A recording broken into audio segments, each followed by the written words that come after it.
참 현안이 많습니다. 저희가 2부에서는요. 이따가 미국과의 통상 관계를 논의해 볼 텐데요. 지금은 국내 경제 해법부터 같이 한번 고민해 보겠습니다. 숭실대학교 금융경제학과 신동준 겸임교수 그리고 참 좋은 경제연구소 이인철 소장과 함께합니다. 안녕하세요. 네, 안녕하세요. 얼마 전에 한국은행이 기준금리 인하하면서 올해 경제 성장률 0.8%로 뚝 떨어뜨렸잖아요. 전망치를. 혹시 두 분은 어떻게 이거 보셨어요? 신동준 교수님. 뭐 1.5%에서 0.8%로 일단 떨어뜨렸고요. 뭐 발표하면서는 뭐 관세 정책이 불확실성, 뭐 네. 건설 경기 침체 이런 것들이 주로 합쳐보면 한 0.7에서 0.8% 포인트를 성장률을 떨어뜨리는 요인이었죠.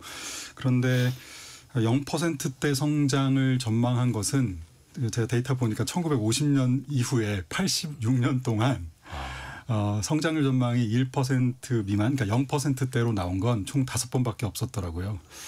굉장히 이례적인, 그리고 그 5번은 대부분 다 뭐 팬데믹, 전쟁, 뭐 금융위기 뭐 이런 이벤트들이 그렇죠. 있었던 시기인데 그런 충격이 없이 0%대 성장을 전망했고 실제 그거 정도 나올 걸로 예상되는 상황은 굉장히 이례적인 흐름이라고 일단 보고 있습니다. 그게 더 뼈 아픈 거죠. 네.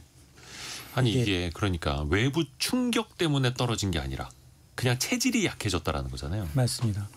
이제 한국은행하고 이제 KDI는 이제 국책연구기관이에요. 그렇죠. 국내외에서 가장 뛰어난 싱크탱크들이 모여있는 집단이거든요. 근데 이구동성으로 올해 성장률 전망치 제로를 얘기했어요. 0%대. 맞습니다. 이 얘기는 우리가 이제 그 앞서 이제 여러 번 뭐 위기가 있었습니다만 공통점이 말씀하셨던 것처럼 전쟁이라든가 아니면 이제 뭐 금융위기, 뭐 자연재해 이런 거였는데 그 당시를 돌이켜 보면 네. 그렇게 충격을 맞아도 이듬해는 오뚜기처럼 일어났어요. 대부분 플러스 성장을 했습니다. V자 반등. 맞습니다. 근데 한국은행은 지금 내년도 성장률 전망치 낮췄어요. 1.8에서 1.6까지 낮췄습니다. 1.6이라는 수치는 우리가 이제 잠재 성장률 얘기하는데 잠재 성장률 2%를 좀 밑도는 수준이에요. 그러면 대한민국 건국 이래 2년 연속 1% 내외 성장을 한 적이 있느냐? 한 번도 없습니다. 그러니까 위기가 아닌 상황에서 지금 성장률이 정체돼 있다. 지금 과거 2, 3년 동안 계속 미국한테 성장률이 뒤쳤거든요. 하물며 일본한테까지. 네네네. 성장률이 뒤치는 현상이 나타나고 있는데 이 얘기는 올해만 어려운 게 아니라 내년에도 기저효과 감안하더라도 거의 성장이 정체돼 있다는 얘기예요. 그러니까 내년에도 제대로 된 반등도 없고. 어렵다는 겁니다. 그러니까 이렇게 제로 성장이 현실화되게 되면 기업들은 투자를 안 합니다. 그렇죠. 일자리를 늘릴 이유가 없고요. 그러면 가게는 소비를 줄입니다.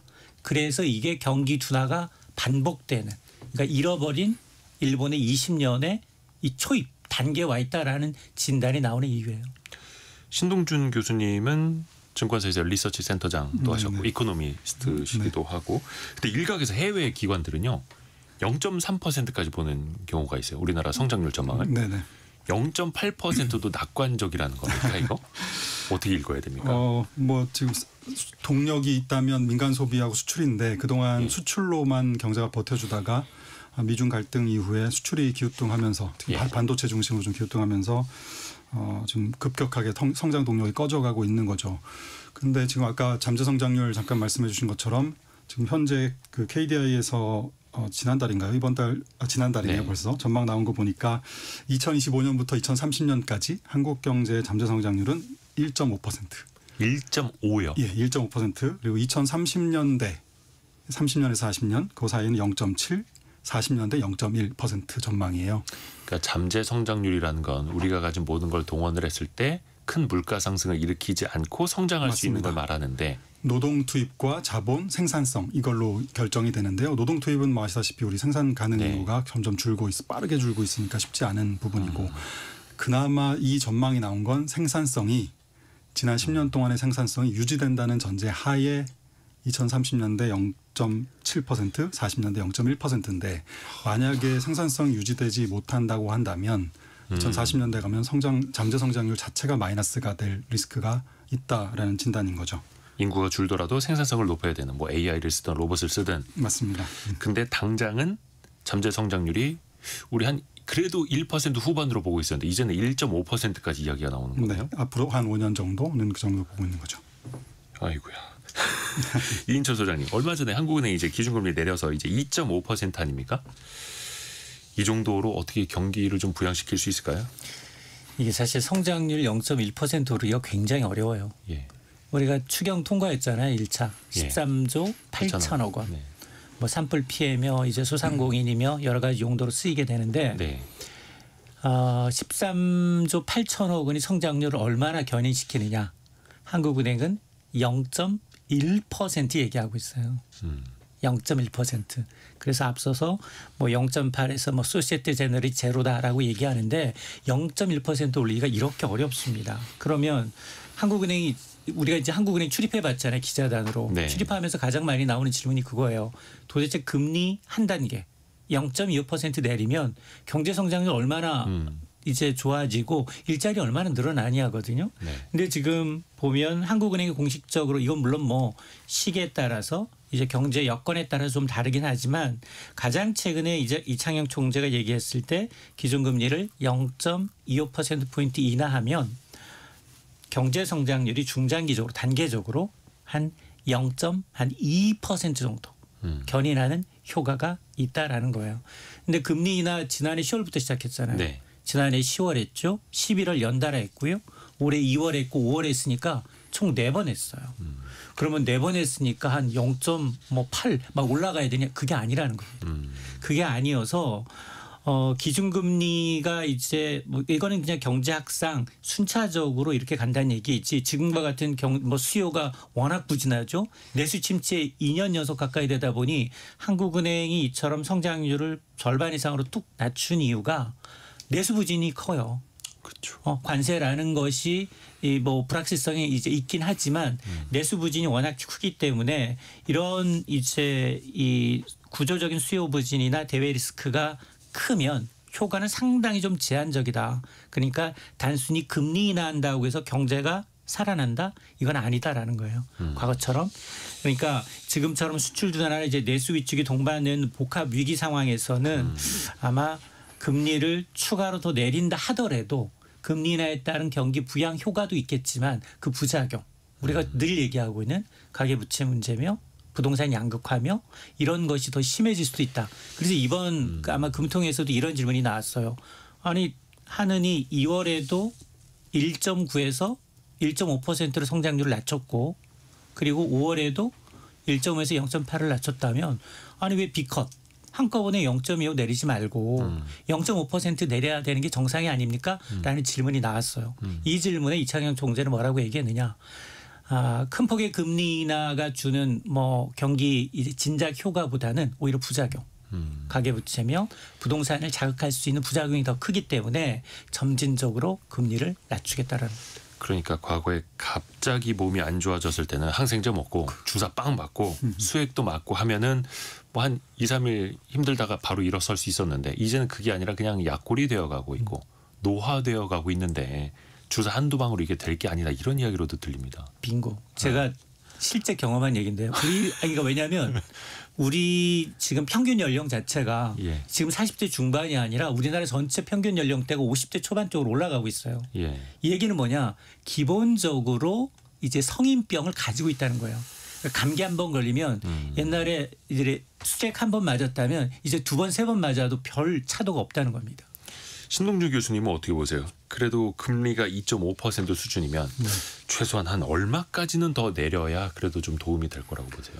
지금 시장에서 예상하기로는 뭐 2% 정도, 그러니까 추가로 한 50bp 정도, 0.5%포인트 정도 더 내릴 걸로 전망하고 있고요. 올해 안에요? 네, 올해 안에. 그다음에 신용평가사인 피치의 경우에는 1.75 정도까지 올해 연말까지 내릴 거다라는 전망들이 있긴 합니다. 그런데 지금 말씀해 주신 대로 내수 침체가 워낙 지금 깊고 장기화되고 있는 상태라서 지금 내수의 가장 대표적인 데이터가 우리 소매 판매액 지수인데요. 9개 분기 연속 마이너스예요.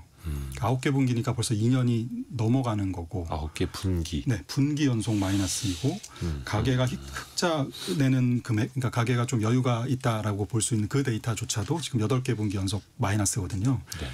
그러니까 그동안 반도체에 의한 수출에 워낙 가려져 있어서 한국 경제의 그냥 뭐랄까요 내수 쪽의 침체가 이렇게 눈에 드러나지 않았습니다만 수출이 조금 둔화되니까 바로 지금 이런 부분들이 다 드러나고 있는 부분인 거죠. 그래서 기준금리를 인하한다고 해서 쉽게 이게 해소될 수 있는 여지는 아니라고 봅니다. 단기 처방은 되겠지만요. 또 하나 금리 인하하기 조금 부담스러운 부분은 지금 미국이 계속해서 자국의 산업 경쟁력 강화, 뭐 제조업 부흥을 위해서 달러 약세를 원하고 있잖아요. 예. 겉으로는 기축통화국을 원한다, 달러 강한 달러라는 것과 달러의 방향성이 약세로 간다는 건 좀 다른 얘기인데요. 네. 약세를 원하고 있는 상태에서 우리가 기준금리를 인하하면 기본적으로는 환율이 원화가 약세 방향, 그러니까 환율이 상승하는 방향으로 작용할 수 있기 때문에 미중 협상이 본격적으로 지금 진행되지 않고 있고 결론이 아직 나지 않은 상태에서 우리가 기준금리 인하해서 만약에 환율이 좀 상승하거나 뭐 이랬을 때는 상당히 부담스러울 수도 있다. 미국하고 협상 과정에서요. 아하. 네, 저희 그 부분까지도 아까 뭐 가계부채나 부동산에 대한 부담도 있지만 환율에 대한 부담도 좀 있지 않나 싶습니다. 그래서 뭔가 기준금리만 마냥 내린다고 다 될 것도 아니고 부작용도 생각을 해야 되고 그러니까 또 한국은행도 고민이 또 많아지는 거고 그래서 이창용 총재도 항상 강조하듯이 산업적인 구조조정, 체질 개선, 재정 지원 같이 이제 박자를 맞춰가면서 가야 하는 건데 쉽지는 않습니다. 지난 그 5월 수출만 보더라도 1.3% 줄었더라고요. 반도체가 선방했는데도 이제 수출이 악화되고 있다.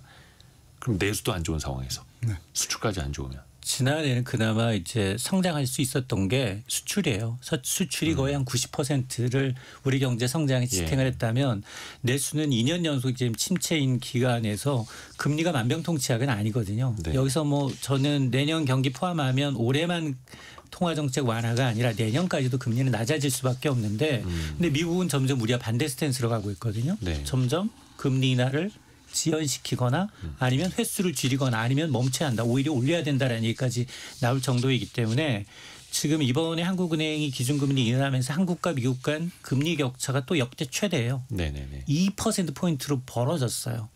그러면 통상 이제 기축통화인 달러 가치가 2% 이상 이자를 더 준다는데 구태여 한국에 투자할 요인이 없거든요. 그럼에도 불구하고 우리가 지금 환율 옛날처럼 환율 위험하다. 그다음 외국인 투자자들 셀코리아 나온다. 이런 우려가 없는 건 단기적으로 지금 미국이 재정 적자를 이유로 달러 약세를 용인하면서 이제 무역 상대국들한테 이제 자국 통화 절상 압박을 하고 있다라는 우려가 반영됐기 때문이지 네. 만약 이런 조건이 없다라고 하면 지금 펀더멘털상 환율은 더 뛰어야 되는 상황이에요. 그러니까 한국은행이 마냥 기준금리를 올해 내년까지 낮추기도 어려운 상황입니다. 아이고. 저희가 그 외교통상 특히 이제 미국과의 관세 협상과 관련해서는요. 저희가 2부에 더 깊이 이야기해 볼 겁니다. 한미 FDA 기획단장을 지내셨던 분을 직접 모셔서 2부 때 더 깊이 한번 이야기를 해볼게요. 다시 이제 국내로 들어와서 물가 일단은 뭐 중앙은행이 목표로 하는 소비자 물가지수 상승률은 2%지 않습니까? 이제 거의 다 내려왔죠. 네. 지표상으로는 한은도 올해 물가 상승률 전망치 1.9%로 보고 있는 것 같고요. 이제 좀 물가는 좀 안정기에 접어들었다 이렇게 볼 수 있을까요? 신동준 교수님. 4월달 데이터 아직 5월달 데이터가 안 나왔고요. 4월달 데이터는 전년 동월 대비 2.1% 상승이니까 아까 물가 안정 목표 2%. 근데 사실 우리 성장률 전망이 0.8%니까요. 사실 성장률 정도로 우리의 소득이 증가한다고 생각하면 실질 소득은 마이너스인 거죠. 그렇죠. 네. 근데 소비자 물가 상승률 2.1%가 과연 안정됐다라고 말할 수 있겠는가? 팬데믹 이후에 올라간 폭을 보니까 물가가 17%가 올랐더라고요. 팬데믹 이후로요? 네. 누적으로. 5년 된 거죠. 2019년 말 대비 보면 17%가 올랐으니까 연간으로 보면 한 3%대 중반 정도 오른 상태에서 지금 2%대로 안정된 것이지. 그러니까 오른 뒤에 유지가 되고 있는 거지 그게 내려가고 있는 게 아니라는 거죠. 항상 이게 물가는 상승률을 보는 거니까요. 맞습니다. 예. 그래서 특히 이게 뭐 생활 물가라고 하는 부분은 뭐 거의 20% 올랐고요. 식료품 가격은 5년 전보다 32% 올랐고 신선식품 가격은 5년 전보다 44%가 올랐으니까 지금 5년 전에 비해서 신선식품 가격은 거의 2배 가까이 오른 상태에서 다시 뭐 평균으로 치면 2% 정도씩 매년 올라간다는 얘기니까요. 사실 굉장히 그렇죠. 부담이 좀 심각한 상황인 거죠. 그래서 우리 국민들이 체감하기에는 맨날 뉴스에는 뭐야, 소비자 물가 지수가 2.1% 올랐대라고 보는데 장바구니 물가는 맞아요. 체감상으로 더 높아 보일 수밖에 없는 거고요. 그래서 우리 국민의 절반 이상이 현재 가장 큰 경제적 고통이 뭐냐라고 하면 당연히 1번이 물가예요. 그러니까 한국은행이 목표로 하는 관리 목표치는 범위 이내에 들어왔다 하지만 실질적으로 우리가 점심시간에 나가서 먹어보는 제가 가장 많이 먹는 게 김밥이거든요. 김밥 참치김밥 좋아하는데 6,000원으로 올랐어요. 이제 사실은 요 근래 2,000원, 3,000원짜리 김밥 찾아보기 힘들어요. 어려워요. 이제. 그리고 아이스 아메리카노도 4,500원짜리가 없어졌어요. 프랜차이즈는 4,700원. 1,900원짜리 드세요. 거기도 올랐어요. 거기도 올랐어요. 커피는 2번씩 올라가고 있고요. 그다음에 초콜릿, 우유, 탄산우유, 아이스크림 다 올랐어요. 가격이 지금 붙어 있지 않기 때문에 모르는 거예요. 이 식품업체들이 특히 어떻게 보면 이제 약간 정권의 공백기, 맞아요. 대선 전에 거의 뭐 가격 다 올려놨죠. 지지난해는 사실은 정부가 전담 공무원을 만들었잖아요. 예. 배춧값 많이 올랐죠. 사과값 많이 올랐죠. 특히 농수산물 대란이 있었기 때문에 뭐 차관, 뭐 배추 차관, 뭐 사과, 뭐 국장, 담당 국장 뭐 이런 식으로 해서 관리를 했어요. 근데 이게 어느 순간 뭐 계엄이 있었죠. 탄핵이 있었죠. 이게 지금 있다 보니까 은근슬쩍 물론 뭐 기상 이변이라든가 수입 물가, 환율, 뭐 인건비 오른 거 맞거든요. 맞는데 인상폭을 보게 되면 그거 이상으로 많이 올랐고 그다음에 환율 지금 안정됐잖아요. 환율 안정됐는데 물건값 낮췄다라는 데 없잖아요. 없죠. 그런 걸 보게 되면 아하 이게 지금 컨트롤 타워 부재인 상황에서 은근슬쩍 올린 게 아니냐. 실제로 실적을 들여다보면 이런 기업들 라면부터 시작을 해서 이렇게 올린 기업들에 지금 보다 보면 영업이익 많이 늘었어. 지금 뭐 식품 기업들 실적은 굉장히 또 좋아지고 좋아요. 있죠. 그래서 요즘에 그리드플레이션이라는 얘기가 나옵니다. 그리드플레이션. 탐욕의 그리드와 인플레이션을 합성한 그러니까 기업들이 과도하게 가격을 올리는 부분을 그리드플레이션이라고 하고요. 또 하나는 슈링크플레이션이라고 해서 양은 줄이는데 가격은 그대로 놔두는. 예, 이것도 우리가 많이 보는 거잖아요. 그리고 또 하나가 있어요. 스킨플레이션이라는 게 있는데요. 이거는 가격은 그대로 두는데 그 안에 들어가는 품질을 떨어뜨려서 예, 기업은 예, 이익을 보전하려고 하는. 그렇죠. 맞습니다. 어떻게 보면 기업 입장에서 보면 그게 참 본능적인 건데 이게 원재료 가격 급등해 갖고 우리도 힘듭니다. 가격 올려야겠습니다라고 할 때 사실 이해는 가는데 그 이후에 원재료 가격이 또 엄청 떨어지고 있지 않습니까? 그런데 그거는 반영해서 가격은 안 내리고. 근데 뒤집어서 생각해 보면 국수집 하시거나 치킨집 하시거나 짜장면 가게 하시는 분들도 판매 가격은 사실 안 내리고 어떻게 보면 임대료나 인건비 때문에 또 못 내리는 것도 피차일반이기도 하고요. 그러니까 영세 자영업 하시는 분들도 힘들어요. 이분들은 먼저 가격을 올리지 못합니다. 프랜차이즈 업체나 잘 나가는 업체들이 먼저 선제적으로 올리면 그다음 따라 올릴 수밖에 없는 상황이긴 한데 문제는 지금 가공식품 가격은 평균 소비자 물가의 2배 이상 오르고 있어요. 거의 30개월 넘게 가공식품 물가는 전체 소비자 물가 상승을 크게 웃돌고 있습니다. 지난 4월이 4.1% 올랐어요. 근데 이건 한 번 올린 가공식품은 절대 내리지 않는다. 라는 이제 이 통상적인 어떤 이런 관행을 좀 보게 되면 아마 지금 새 정부가 들어서 가장 먼저 해야 될 게 물가를 어떻게 좀 안정시킬 것인가. 물론 지금도 하고 있습니다. 항상 근데 정권 초반에는 기업들이 가격을 잘 안 올려요. 이미 또 많이 올려놓기도 했고. 맞습니다. 자영업자 또 소상공인 정책들도 좀 같이 봐야 하는데 사실 뭐 여야 후보 할 것 없이 채무 재조정 또 일부 빚 탕감도 이야기를 좀 하더라고요. 근데 이게 과연 근본적인 대책이 될 수 있을 것인가? 어떻게 봐야 될까요? 신동주 교수님.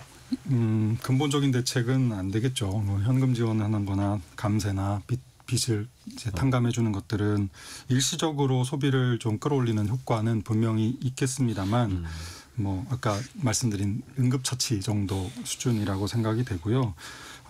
내수가 이렇게 장기적으로 침체에 빠지는 뭐 본질적인 부분은 아시다시피 내 소득이 불안정하다 혹은 내 고용이 불안정하다라는 이 불확실성이 크다는 부분 그리고 아까 물가가 더 많이 오르고 있기 때문에 겉으로 보기에는 괜찮은 것 같은데 내가 쓸 수 있는 돈은 3년 전, 5년 전에 비해서 훨씬 줄어들었다라는 부분 이런 부분들이 영향을 주고 있는 거죠. 그리고 이 팬데믹 이후에 뭐 말씀하신 자영업자들이 굉장히 많아져서 사실 내수 중에서 도소매 판매액 지수나 음식료의 경우에는 우리가 지난 5년 동안 그래도 경제는 네. 성장은 했잖아요. 네. 미미하지만 한 평균 한 2% 정도 성장은 했거든요. 과거에는. 네, 지난 5년 동안 네. 팬데믹 이후에. 그런데 내수 안에 들어있는 서비스업 중에서도 그 도소매 판매액 그리고 음식료 서비스, 숙박 이런 쪽은 0.1% 올랐더라고요. 성장했더라고요. 거의 네, 내수는 성장을 못했다. 제자리 걸음한 거죠. 사실 그러니까 물가까지 감안하면 사실 뭐 마이너스고. 마이너스인 상태인 그러니까 거죠. 수출로 버텨왔던 거고 맞습니다. 내수는 실질적으로는 쪼그라들었던 상황이고 맞습니다. 그걸 우리 자영업 또 내수 위주로 살아가는 소상공인들은 다 느끼고 계시는 걸 테고 그럼 과연 이 내수 진작 대책, 내수 활성화, 체질 개선 방안 항상 이야기는 나옵니다만 참 이게 어렵습니다. 그래서 수출 의존도를 많이 줄여야 된다, 내수를 활성화해야 된다, 서비스업도 많이 좀 활성화시켜야 한다 하는데 참 그게 많이 어렵더라고요. 맞아요. 우리가 지금 가장 큰 핸디캡이 뭐냐? 수출 위주의 성장을 계속 해왔고 내수 인구 구조적 측면에서 일본이 1억이 넘잖아요. 인구가. 예. 인구가. 1억 2천. 그러니까 이제 근본적으로 내수 시장이 좀 적다. 그리고 이제 너무 빨리 고령화되다 보니까 씀씀이를 줄이는 구조로 갈 수밖에 없어요. 근데 산업 구조는 계속해서 우리가 이제 자동차 반도체에 의한 수출 효과는 점점 줄어들고 중국에 따라잡히거나 추월당하고 있고 그다음에 내수의 경우에는 이제 자영업 비중이 워낙 이제 심해서 경쟁도 치열한 데다가 코로나 팬데믹으로 인한 부채가 고스란히 물론 뭐 일부 비탄감이나 뭐 채무 이전 해줬지만 여전히 어렵다는 겁니다. 뭐 당연히 소비 여력을 높이기 위해서 여러 가지 해야겠죠. 일단 실질적으로 가계 소비가 늘어야지 이제 이웃 골목 상권들이 살아나는 거고 네. 내가 돈을 써야지 내가 외식을 하고 내가 2차 3차를 가야지만이 이 상권이 살아나는 건데 지금 보면 굉장히 좋다라는 강남 상권도 그렇게 속 좋지는 않고요. 그다음에 일부 뭐 이제 이 중국 관광객이 왔다 갔다 하는 일부 핫플레이스를 제외하게 되면 거의 대부분이 임대 분위기가 붙어 있어요. 그게 자영업의 현실이거든요. 내수가. 맞습니다. 그러면 이게 지금 인건비 때문에 이제 나홀로 사장님 하시는 분들도 워낙 많아졌고 그런 분들이 지금 폐업을 고민하고 있는 시기라고 한다면 이게 구조적 전환 어떻게 하면 이런 분들의 어떤 이 디지털 전환이라든가 아니면 상권 회복 프로젝트를 통해서 좀 회생할 수 있는 기회를 줄 것인가. 그리고 이제 뭐 같은 정책 창업과 이제 어떤 재기를 반복해도 한 번 실패해도 다시 일어날 수 있는 기회를 줄 것인가. 이거에 대한 심도 있는 고민이 좀 필요하다. 이게 단기적으로 될 대책은 그렇죠, 아니거든요. 그렇죠. 신동준 교수님은 좀 내수를 좀 키울 수 있는 방안에 대해서 좀 어떤 고민을 하고 계세요? 좀 진짜 어려운 부분이에요. 그러니까 네. 아까 말씀드린 대로 이게 본질적으로는 내 미래가 불안하다는 것. 그다음에 이게 우리가 아까 내수라는 게 결국 사람이 쓸 사람들이 늘어나야 되는데 지금 55세인 1970년생이 100만 명이었다면 출생자 수가 지금 40살인 85년생 이 주력이지 않습니까? 네. 여기만 해도 지금 65만 명인가 막 그래요. 지금 최근 태어나는 아이들은 25만 명대로 줄었거든요. 그러니까 이게 기본적인 파이가 계속 줄고 있는 상황이라 그냥 양적으로 소비가 늘어난다라는 건 만만치 않아 보입니다. 그래서 어떻게 보면 1인당 쓸 수 있는 뭐 GDP의 개념이라든가 1인당 소비하는 어떤 효용이라든가 이런 부분도 좀 늘려줄 수 있는 게 필요한데 기본적으로는 저는 그래서 내수 자체를 그냥 단기적으로 뭔가 부양하는 정책도 중요한데 새로운 정부가 들어오면 또 해야 될 일은 예를 들면 아이를 왜 안 낳는가 뭐 네, 교육 문제가 저는 가장 밑바탕에 깔려 있다고 생각하거든요. 키우기 힘드니까 안 낳는다. 뭐 부동산 문제도 엮여 있고 다 가계부채 문제, 뭐 자영업 문제 다 엮여 있는 문제라 이런 것들을 뭐 종합적으로 사실 해결해야 되는 문제가 같이 따라와야 되는 부분인 것 같습니다. 뭐 기본적으로는 소득을 뭐 어느 정도 가처분 소득을 늘려주는 정책이라든가. 아니면 일자리를 그래도 자꾸 만들어주는 재정을 쓰더라도 만들어주는 정책 이런 것들은 주로 단기적인 효과를 줄 수 있겠지만 아까 말씀드린 중장기적인 방안이 같이 가야 이게 어느 정도 회복이 되지 지금은 그냥 일시적인 소득 개선의 효과를 주는 정책으로는 정말 어렵죠. 재정만 더 나빠지게 되는 그런 요인들이 결국은 있습니다. 교육비, 주거비, 노후 준비에 쓸 돈은 더 없어져 가고 또 맞습니다. 물가 감안하면 실질 소득은 제자리나 아니면 마이너스로 가고 있고 그러다 보니까 짠테크를 할 수밖에 없고 내수는 돈이 안 돌게 되고 인구 구조도 그렇게 더 부정적으로 변해가고 있고. 그래서 저는 그런 생각도 해봅니다. 우리 가게가 훗날 휴머노이드 로봇 한두 대씩을 구매를 해서 그 친구들한테 일을 시키고 우리는 또 이제 소비할 수 있는 그 시장을 또 빨리 가져가 봐야겠다라는 약간 공상까지도 하게 되는 거죠. 당장 해결책이 없어서. 이미 그런 동영상들이 기업들이 테슬라였던가요? 네. 그 가정부 로봇, 가사도우미 네. 로봇이 있어서 뭐 빨래 개고 애기 그쵸. 우유 먹이고 하는 거 다 일단 나오고 있는 상황이죠. 그래서 휴머노이드 로봇 한 대 사가지고 옆집 아기 그 유치원 등원하는 거 도와주고 한 5,000원 벌어와. 네. 이런 거 시키고. 그러니까 뭔가 좀 해법이 나왔으면 좋겠습니다. 아까 그 재정에 대해서 잠깐 말씀을 신동준 교수님이 해주셨는데 일단 경제를 살리기 위해서 대통령 당선인도 당선되자마자 추가 경정 예산부터 편성할 것이다. 그러니까 추가 경정 예산의 추가 버전인 거죠. 벌써부터 이야기 나오고 있거든요. 어떻게 이거는 꼭 필요하다고 보십니까? 일단 뭐 세수가 추계가 틀려서 계속 지금 세수가 부족한 상황이기 때문에 추경은 필수적인 부분인 것 같고요. 뭐 경기를 살리기 위한 목적도 물론 있지만 세수가 부족한 상태니까 지금 몇 년째 그렇게 가고 있지 않습니까? 네. 그래서 기본적으로는 지금 뭐 20조에서 30조 뭐 사이 뭐 정도 얘기를 하고 있는 것 같은데 그 정도면 아마 우리나라 GDP 기준으로 한 0.4, 0.5% 정도는 끌어올릴 수 있는 여지는 있지 않나 하는 생각은 듭니다. 그런데 이제 문제는 또 똑같이 아까 했던 얘기처럼 단기적인 해법에다가 돈을 쓴다면 그야말로 다시 부채 부담만 돌아오는 케이스일 거고요. 이게 결국 미래 세대들을 위한 그들이 갚아야 하는 돈이기 때문에 그들을 위해서 쓸 수 있는 여러 가지 구조개혁이라든가 어떤 미래를 우리가 빚으로 만들어낼 것인가 부채를 통해서 뭐 결국은 추경이라는 게 다 결국 또 부채거든요. 그렇죠. 네, 그래서 이런 부분들을 좀 고민해야 될 부분인 것 같습니다. 최근에 뭐 국채 시장, 장기 국채 시장에서의 특징이 있다면 미국, 일본, 영국, 독일 이런 데들이 다 국채 발작이 일어나고 있어요. 30년짜리 국채 금리들이 하루에 뭐 20bp씩 급등하는 현상들 최근 2, 3년 사이에 주기적으로 나타나고 있거든요. 공통점들은 다 뭐냐면 GDP 대비 국가 부채 비율이 100%가 넘는 나라들이에요. 이 얘기는 뭐냐면 성장하는 속도보다 빚이 불어나는 속도가 더 빠르다는 뜻이고 사실 선진국들에서 공통적으로 또 나타나는 현상이기도 맞습니다. 하고요. 그런 상태에서 정부는 우리만 그런 게 아니라 지금 전 세계적으로 경제가 조금 힘든 상황이다 보니까 다 대규모로 재정을 쓴다거나 뭐 여러 가지 지출을 한다거나 이런 정책들을 내고 있고 그런 과정에서 똑같이 국채 발행이 늘어나고 국채 금리가 튀는 또 시장에서는 그 국채를 다 소화하지 못할 수도 있는 거고요. 맞습니다. 그런 현상들이 일어나고 있어서요. 우리가 아직 GDP 대비 국가 부채 비율이 한 50% 정도 돼서 다른 나라들에 비해서는 아직은 여유가 있습니다만 그들도 한 5년에서 10년 전에는 이 정도 수준이었거든요. 그러니까 이 속도 관리라든가 뭐 이런 부분을 좀 잘 해야 할 것 같습니다.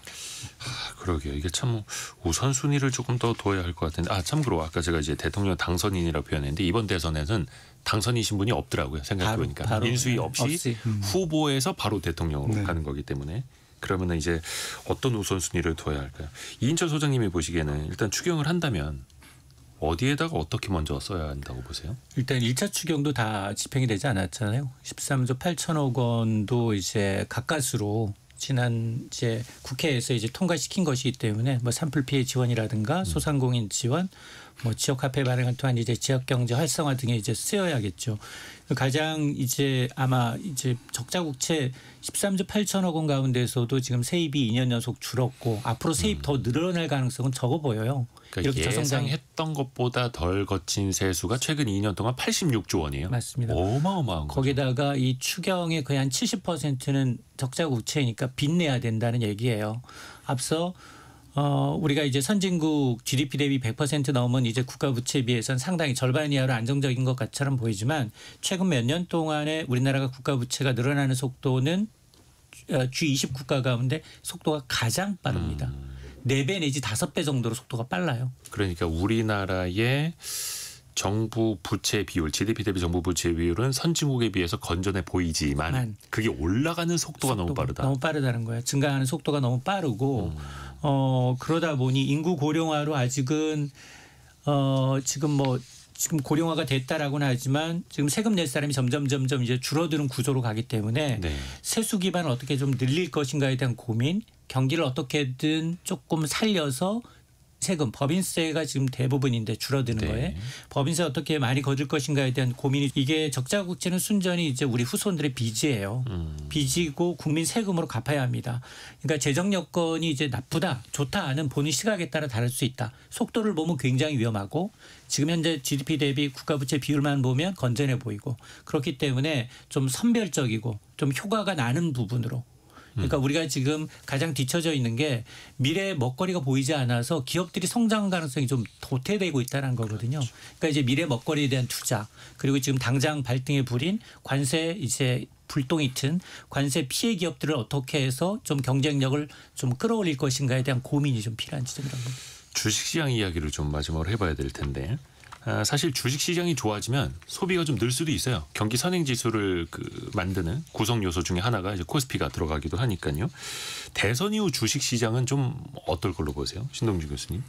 뭐 대선이라는 정치적인 이벤트랑은 사실 큰 관계는 없다고 봐야 되겠죠. 뭐 단기적으로야 뭐 기대들이 있죠. 정책에 대한 기대가 있고 새로운 네. 정부가 새로운 정책들을 의지를 가지고 시작을 하니까 기대가 있습니다만 결국은 뭐 글로벌 경제 전망이라든가 아니면 기업들의 펀더멘탈로 회귀하게 되니까요. 네. 핵심적인 부분은 아까 뭐 경제 얘기는 대외적인 변수가 워낙 큰 거지만 우리가 국내 기업들을 적정한 제값을 받게 만들어주는 여러 가지 정책들은 그런 부분이 훨씬 더 중요하지 않나 싶습니다. 지금 외국인들이 한국을 바라볼 때도 물론 경제도 있지만 그건 주로 우리 대외 의존도가 높은 환경이라서 그건 우리가 어떻게 할 수 없는 거지 않습니까? 그런데 기업들이 과연 뭐 지배구조 개선이라든가 이런 부분들을 적절하게 잘 차곡차곡 추진할 것인가에 대한 관심이 굉장히 많아요.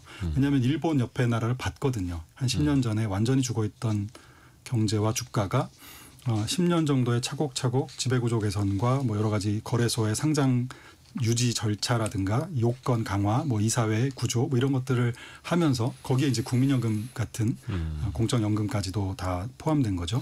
그래서 이런 부분들이 쭉 개선되면서 주가가 지금 뭐 30-40년 만에 최고치까지 올라왔지 않습니까? 체질 개선에 성공했다고 봐야죠. 한 10년에 걸쳐서 꾸준하게 추진한 결과입니다. 우리도 좀 중장기적으로 네, 보고. 우리도 지금 그런 부분들이 가장 시급한 부분이라고 생각합니다. 이인철 소장님 한 30-40초밖에 시간 없습니다만 어떤 것부터 좀 해내야 될까요? 일단 저는 구조적으로 우리가 이제 그 중진 신흥국이잖아요. 예, 시장에. 시장이 MSCI 선진지수 편입되기 전까지 박스피를 피하기 좀 어려워 보인다. 그럼 뭐 배당 확대부터 지배구조 개선이라든가 일단 외국인이 들어올 수 있는 지금 9개월 연속 매도했잖아요. 그러다가 지난달 10개월 만에 이제 매수세로 돌아서긴 했는데 어쨌든 외국인들이 투자하기 굉장히 메리트 있는 시장을 만들어줘야 돼요. 그러면 이제 조금 우리가 좀 정책 일관성도 필요합니다. 시대대로 이제 투자자들이 좋아한다고 뭐 공매도제들을 없앴다, 뭐 폐지했다, 부활했다 이런 건 굉장히 좋지 않은 시그널이거든요. 그렇기 때문에 아마 기업, 정부 모두 구조적인 그리고 이제 기업의 경우에는 미래 먹거리 투자에 대한 성장 가능성을 좀 보여줘야 된다고 봅니다. 참 경제는 심리인데 대선 이후에 우리 국민들이 좀 희망을 갖고 조금 더 이제 웃을 수 있는 그 시간이 시작됐으면 하는 바람이고요. 숭실대학교 금융경제학과 신동준 겸임교수 그리고 참좋은경제연구소 이인철 소장 함께했습니다. 감사합니다. 네, 고맙습니다. 고맙습니다.